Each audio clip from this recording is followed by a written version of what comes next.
We move on to our second speaker, Mr. Madhu Gopalakrishnan. With over 20 years of experience as an IT expert and a product developer, Mr. Gopalakrishnan has a deep understanding of product development, software engineering, and medical diagnostics. His career has been deeply rooted in product development, complemented by roles in software engineering, pre-sales, and customer handholding, as well as manufacturing, scale-up, and optimization. These diverse experiences have allowed him to contribute to continuous innovation in medical diagnostics. Moreover, he has ventured into entrepreneurship, focusing on digitizing small scale enterprises during his master's degree. This was followed by a year of freelancing, where he has further honed his ability to apply technology to solve business challenges. As an open source enthusiast, he enjoys exploring new ideas and tools that can be applied to real world problems. Mr. Madhu Gopalakrishnan will be discussing leveraging AI and innovation in medical diagnostics, transforming global health through scalable solutions. Mr. Gopalakrishnan, the audience is yours. Hi, a very warm good evening to everybody present there, the honorable members of ministry, professors, academicians, and dear students.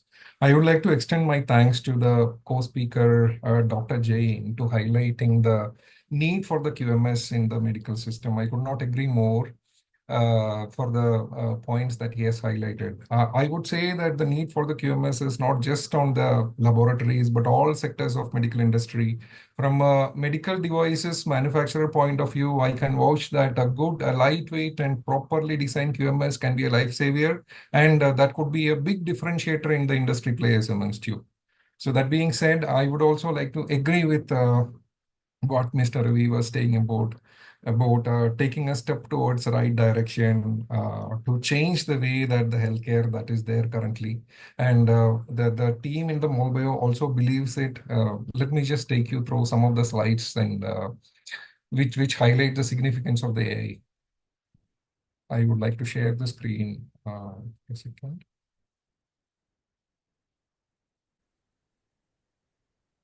Now we see the full slide. Now you can go to the present. Yeah, great. It's clear now. Absolutely sorry about what has happened. So I would like to start with the importance of the diagnostics in global health. I am sure that you don't need me to explain. We have all veterans of the industry out there present. But again, basically, to highlight that, I believe that diagnostics is the key point in the in any patient's starting of the treatment and thereafter the prognosis. So we would like to focus on the key role the AI can play in the field of diagnostics, thereby improvising the entire healthcare system. Okay, so currently I believe that when we say about diagnostics in urban settings, there could be every sort of diagnostic a person can afford of. But then when we move towards the rural part of the countries, there it actually lacks, and there are a lot of suffering for the people for not get diagnosed at the right point of time and thereby not getting the right treatment.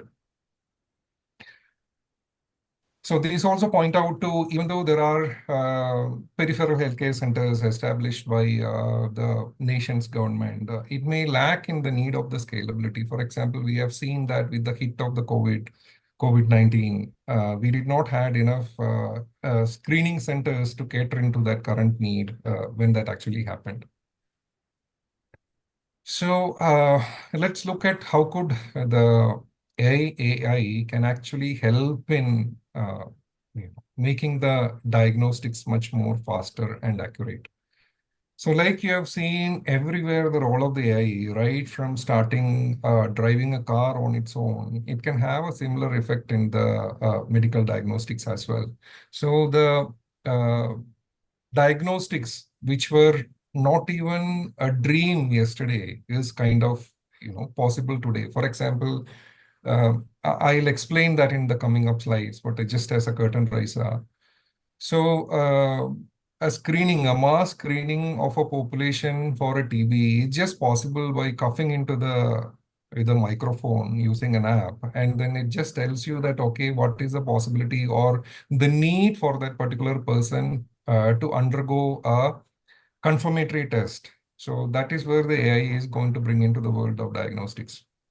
AI also helps us to do a decision making. For example, the decision making still lies at our physicians, lab technologists, pathologists, etc. But what it helps to do is to help that pathologist or a physician to decide much more faster than before. It gives all the required data for that particular patient to decide that, okay, what is the course of direction that need to be taken.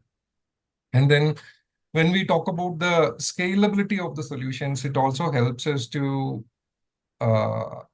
screen a lot of people and then bridge the gap between the bringing the quality of a person who lives in an urban setting to enable the privilege of enjoying the same quality of diagnostics at the rural setting as well. So that being said, I would just like to take a quick glance into what is this AI all about. So this is an extension of, I believe, that the trait of a mankind to imitate nature, to do the things which are impossible to the man at that point of time. So this has started, I believe, if I can remember right, from the invention of the airplane, and now we are at the stage of an artificial intelligence who is closely mimicking to how your human brain works.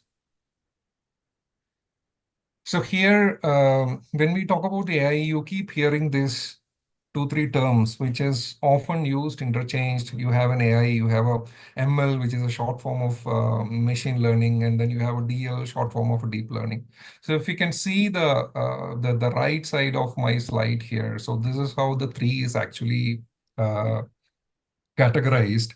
So you have deep learning and the machine learning encompassing something slightly bigger than that, which can do a lot more things than a deep learning can do. And you have an artificial intelligence, which can actually closely mimic how a human brain thinks. For example, our ChatGPT, Google Gemini, and Microsoft Copilot all are having an artificial intelligence. That being said, I would say that the majority of the diagnostic solutions are centered on machine learnings, and there are interesting studies that is going on. What can happen if an artificial intelligence can be brought into the diagnostics field as well? So this is again a publicly available information where the application of the AI in medicine that is available there. So I would like to briefly take you through the real world examples of the application of the AI in a diagnostic field. So this starts from a histopathology. It can do there are solutions currently there in the market from a few companies that is listed over here. Yeah, there are solutions from Philips and Obstrascan. All of these people, what they used to have before is something called as, when it comes to histopathology, they have something called as a slide scanner, which actually digitizes a slide and then keep it for archival purpose. Now it is actually a one step beyond with the evolution of the technology. They were able to do this at a much better rate. For example, you have levels of magnification from 25x to 400x, which can actually capture in and everything, just actually ready to mimic how a human eye actually perceives it when you look through a microscope. And then later, these are all subjected to various AI models, and then the predictions happens, and then appropriate decisions can be taken by the physicians based on the findings of the AI. So here are some examples how a physician can see that instead of going and making their own interpretations, this actually gives, at least at this point of time, a kickstart for the physician to focus on those areas what actually needs the focus. So this, I believe, essentially increases the throughput of any physician. Instead of doing a 10 patients or a 20 patient that day, it can actually double and quadruple. So here is another example of a peripheral blood smear scanner. This actually can do a 5-part differential. This actually can be done at a point of care facility without much of a pathologist intervention, and the pathologist can be sitting at a centralized place. You train the lab technician to operate the machine, and then The blood sample is taken out, the smear is prepared and put it into the machine, and within 5 minutes, the machine will complete the scanning, and the entire results, including the findings, are presented to the pathologist sitting elsewhere, and the pathologist can take a decision what needs to be done with the patient and refer to a physician. For example, if somebody goes to a physician, the entire activity can be outsourced at that point as well. So this is again an example of a portable X-ray which can actually do interpretation on the.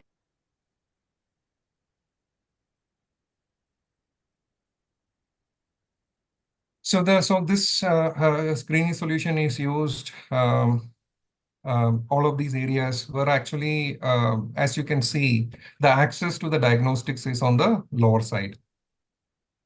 So here, this is another example of a thermal imaging based breast cancer screening. What it actually does is, this is the instrument that you can see on the pedestal on the right side is a thermal camera. This is a non-invasive method or a non-touching method. The patient need not undergo any pain that is typically happen with a mammogram. So the camera is placed a couple of feet away from the patient, and the patient is subjected to screening from the camera. The camera basically detects the increased blood flow if that is there in that, and then that is represented through a IR imaging. And that IR imaging is again subjected to an AI, and this actually predicts that, okay, what is the probability of the patient is having a breast cancer.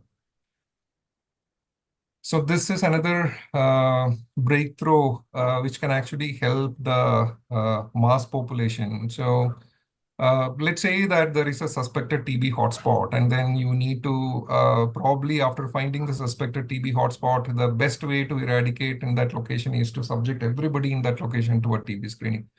So primarily to do that, the country or the Ministry of Health will require a massive setup to bring in all those people and to subject to a screening, whether it is an RT-PCR test or a microscopy test. So instead of this, what it helps is to funnel the people down. For example, using a simple app on a mobile phone and using a microphone.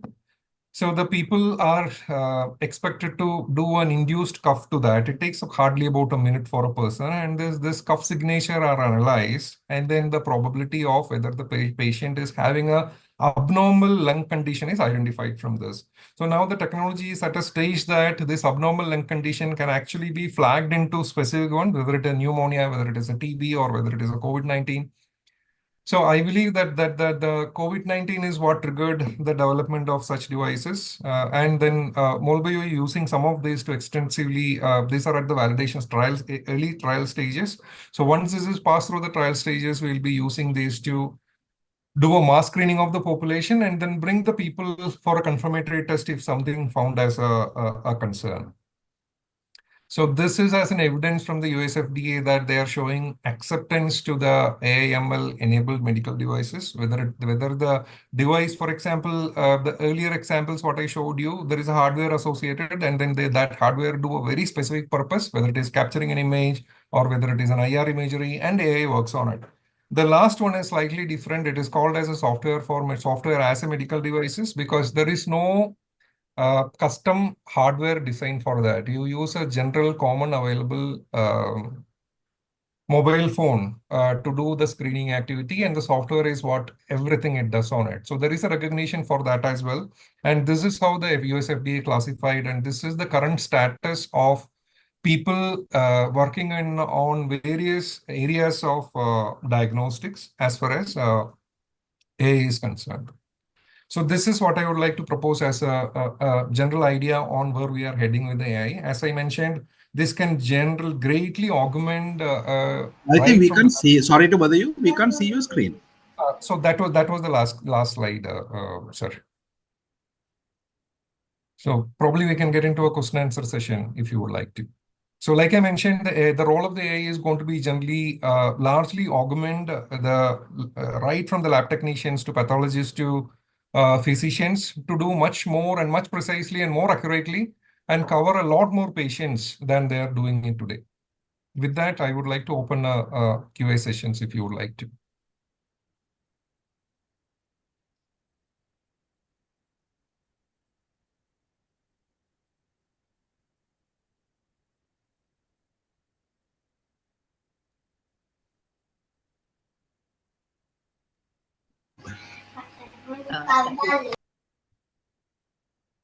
For sharing that valuable insights with us. And I would like to ask you a question from you. Please. How do you see AI transforming medical diagnostics, particularly in resource-limited settings? Sorry, could you please repeat that once again? Sure.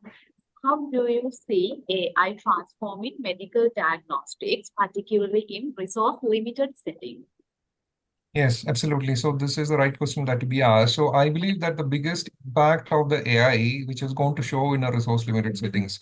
Imagine a place like I mentioned earlier, where there is a hotspot, and then we are severely limited in the number of people who can get screened that day. So the possible way of doing that today is to get everybody, for example, if you take a TB screening, get everybody into a primary healthcare facility and then get them screened one by one, which is going to take an enormous amount of effort and time and resources. So that is where some of these tools can come into picture. Just imagine a mobile van with an X-ray and cuff app, mobile phone cuff app tool deployed can go to various places and cover people's every day. So the van actually can go there and you can actually get the results. And by the end of the day, if you scan about 100 people, out of that 100 people, you can definitely will be able to see that, okay, out of that 100, I need to focus on the 40. Then what you do is you get the 40 for a confirmatory test and you start the treatment there onwards. So this is not only on the first time diagnostics, the same thing can be used very well in the to measure the once the program is started, you can periodically do this and see that over a period of time, your actual infection rate in that area is coming down. Absolutely. What are the key challenges in implementing AI-based diagnostic tools in healthcare system, and how can they be addressed? Right. So that is one of the major challenge anybody who embark on this area faces too. So for example, let's see that with the advancement of the technology what we have today, it doesn't take anybody who is good in doing in AI to make a solution for that particular problem. But as far as medical field is concerned, that is not where the actual challenges lies. So as you are aware, so every one of these AI system will need data. So generating the right amount of data is going to be the number one challenge in it. So once you have the data, developing a QMS system to validate that training is done proper, the AI model is doing what it's supposed to do is also critical. So now the third part is to getting it recognized by the regulatory agencies. That being said, in that area, there are quite a bit of improvements. Like I've shown you earlier, the FDA is taking steps to identify or recognize what are the improvements that is happening with the AI, and they're having broad guidelines and the procedures and process set in place that how you can validate such a system. So that would be a summary of the challenges that anybody could face who's embarking in AI journey for diagnostics. Thank you, sir. Can you provide an example of a successful AI implementation in medical diagnostics in your company, and what impact did it have on patient outcomes?